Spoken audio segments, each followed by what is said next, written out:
Hello বন্ধুরা, বাড়িতে কিভাবে মোগলাই পরোটা সহজে বানায় সেটাই দেখে নেওয়া যাক। প্রথমে ময়দাতে ময়াম দিয়ে ভালো করে মেখে নিয়েছি। এর ভেতরের পুরটা বানানোর জন্য আমি নিয়ে নিয়েছি 2টো ডিম, মিহি করে কুচিয়ে রাখা পেঁয়াজ, কিছুটা কাঁচা লঙ্কা আর কিছুটা আদা আর রসুন গ্রেট করে নিয়েছি। ডিমটা ভেঙে নিয়ে নিয়েছি। এবার এক এক করে পেঁয়াজ দিয়ে দেব। গ্রেট করে রাখা রসুনটা দিয়ে দিলাম, আদাটা দিয়ে দিচ্ছি, কাঁচা লঙ্কা কুচিয়ে দিয়ে দিলাম। ভালো করে মিক্স করে নেব। পরিমাণ মতো নুন দিয়ে দিলাম। 2 চামচের মতো বিস্কুট গুঁড়ো দিয়ে দেবো, দিয়ে আবার মিশিয়ে নেব। বিস্কুটের গুঁড়োটা কম মনে হচ্ছে তাই আর একটু দিয়ে দিলাম। আবার একটু বিস্কুটের গুঁড়ো দিয়ে বেশ থকথকে একটা পুর তৈরি করে নেব।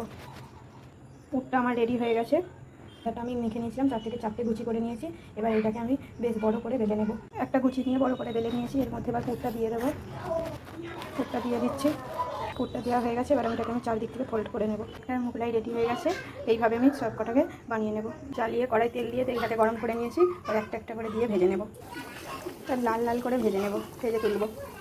আমার ভাজা হয়ে গেছে, এবার আমি তুলে নেব। দেখো কত সুন্দর ভাজা হয়েছে। ঠান্ডা হলে তোমাদের করে কেটে দেখাচ্ছি। এখন আমার মোগলাই রেডি হয়ে গেছে। পুরটা কত সুন্দর সেট হয়েছে। যদি ভিডিওটা ভালো লেগে থাকে চ্যানেলটি অবশ্যই সাবস্ক্রাইব করে দেবেন আরও নতুন নতুন ভিডিও দেখার জন্য। মাম্মা খাবারটা দারুণ হয়েছে। সাবস্ক্রাইব করে দিন, কমেন্টে জানান খাবারটা কেমন হয়েছে।